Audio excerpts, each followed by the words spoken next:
this November evening, come to hear a grisly Gothic tale. A scientist with a dream to understand what gives a human being life. Driven, almost mad, he sets in place his galvanic battery. In isolating, haunting darkness, he sees coming to life a monster. Eagerness for discovery gives way to repulsion. The scientist cannot fathom what he has done. But the monster, alive, goes out into the world, stalking its prey, terrorizing and chilling to the bone all whom he encounters. In this tale, conceived and written by a young woman nearly 200 years ago. Many might say, that's a well-known blood-curdler. But this is not the story of Frankenstein. This is not the tale of Mary Shelley. This is the story of another, all but forgotten woman and her own terrifying monster.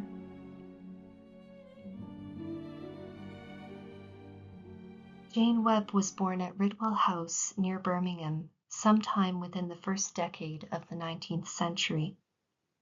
The daughter of a manufacturer businessman father, Webb would turn to writing in her early adult life to financially support herself. She would later become best known in the worlds of botany and gardening through her published illustrations and written contributions in the 1830s and 40s, like her Botany for Ladies.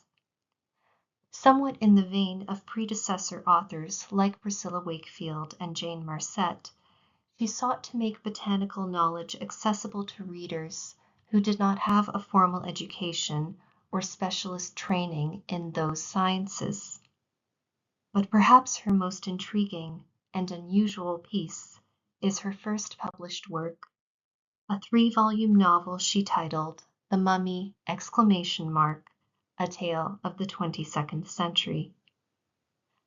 Anonymously published in 1827, Webb's fictional work would go into at least one more edition.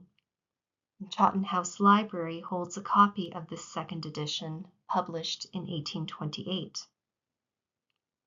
Webb sets her tale approximately 3 centuries ahead from the time she wrote it, in the year 2126. The main storyline: 2 scientists travel by air balloon from London to the pyramids of Egypt to bring a mummy back to life. The mummy awakes, wanders out of the pyramid, hijacks their balloon, and flies back to England, where he embroils himself in behind-the-scene manipulations of high-ranking British government officials, throwing everything into tumult and confusion. In short, Webb's novel has it all: futurism, political intrigue, and all the while borrowing heavily from a Gothic literary tradition.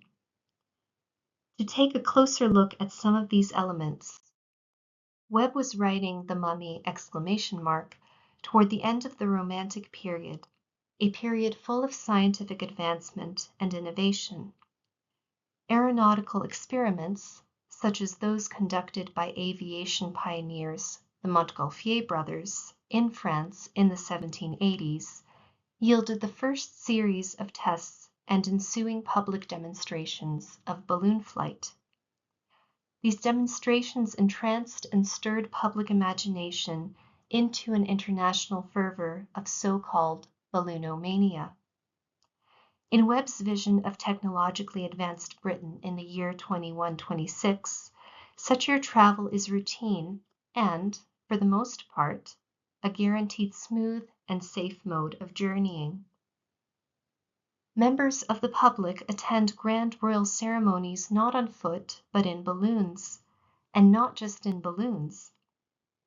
Webb writes of, quote, aerial horses inflated with inflammable gas, and, quote, floatable wings or aerial sledges, on which riders moved, quote, gently along, reclining gracefully. The advent of the steam locomotive and expansive opportunity for railway travel accordingly inspired Webb. The mummy exclamation mark features moving houses, such as one, quote, in the suburbs that gently slid out of its place and glided majestically along the road. Its gliding made possible by, quote, grooves in the bottom of the houses that just fit on the iron railways and slide on without trouble. In Webb's novel, steam also powers automatons, or robot-like machines functioning without human intervention, which perform the duties of prison guards, courtroom judges, and even medical care providers. In one instance, an officer is treated for his injuries by, quote, an automaton steam surgeon that staunches the blood, spreads the plasters, and affixes the bandages with as much skill as though it had done nothing but walk a hospital all its life. Indeed, at times throughout her novel, some characters appear so robotic in both their movement and their speech that the line becomes blurred, and readers cannot tell with absolute certainty whether these characters are meant to be interpreted as human beings or automatons.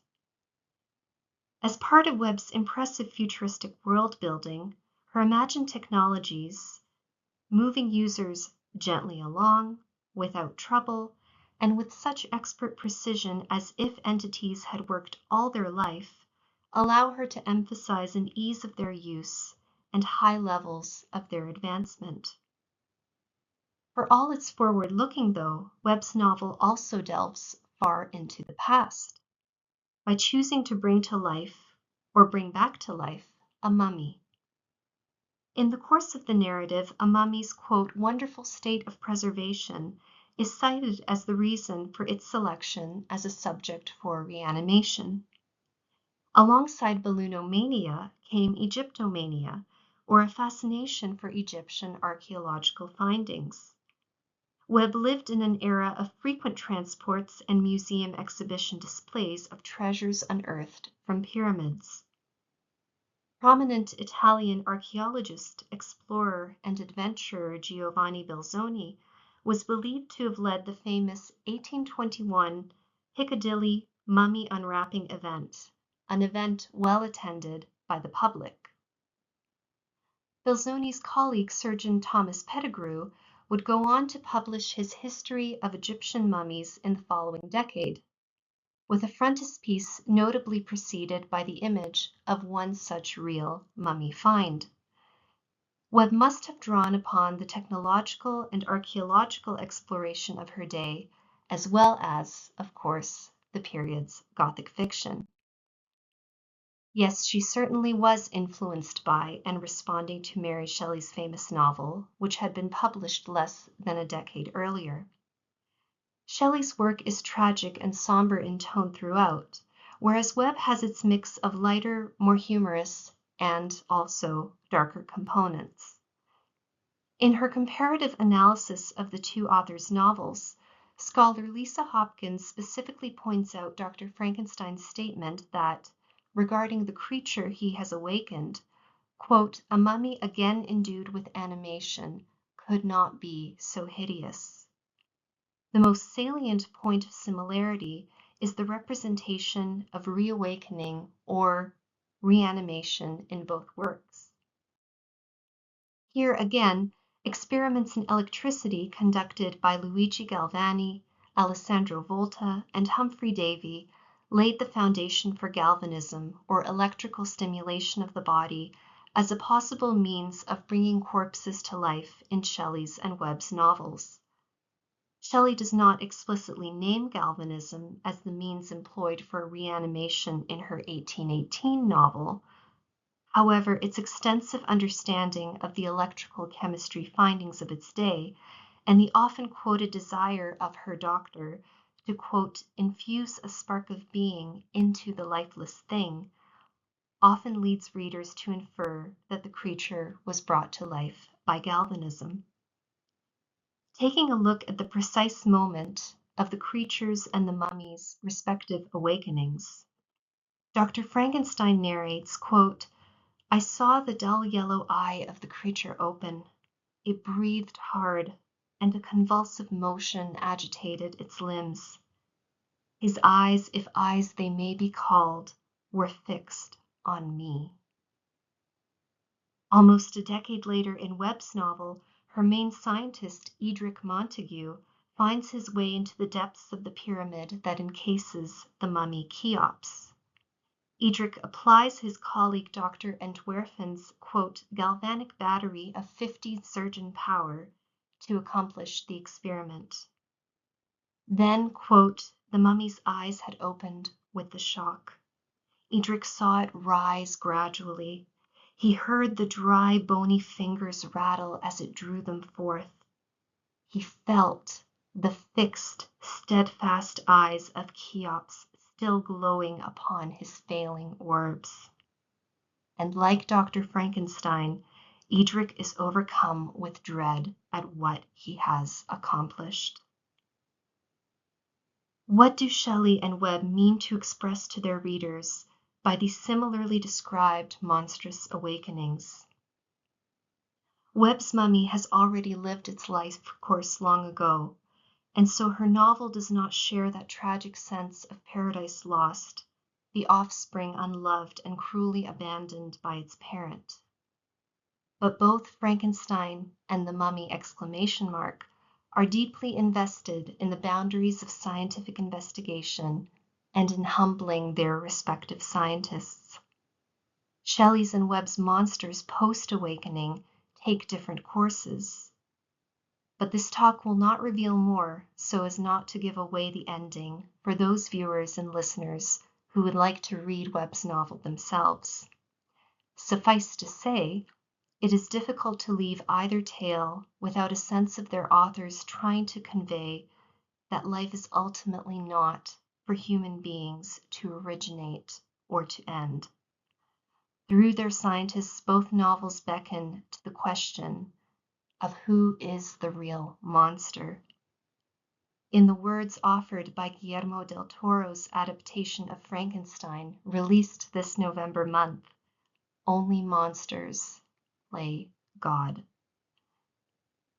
As to the reception of Webb's work in her time, we certainly know that her books found their way into the hands of avid readers. In fact, the journal of a Laura Barrett from the Barrett Family Papers collection held at Chawton House Library reveals that she had read the 3-volume novel possibly within a span of only a week. Re-entries record her engagement with the mummy ! Followed by her reading of Frankenstein that same year. Unfortunately, we do not have a sense of how Laura found the novel, but perhaps the best reception story Webb could have received was one that resulted in a marriage proposal. Botanist and landscape designer John Claudius Loudon was so enthralled by the novel, and especially its incorporated steam-powered inventions, that he proactively sought out a meeting with the author, little expecting that the author would be a woman.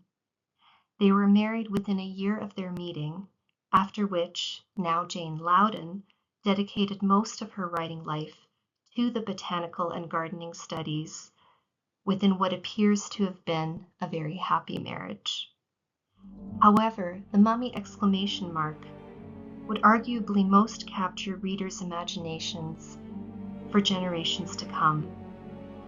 Unlike its author, unlike most of us, the mummy ! Will probably live to see the year 2126.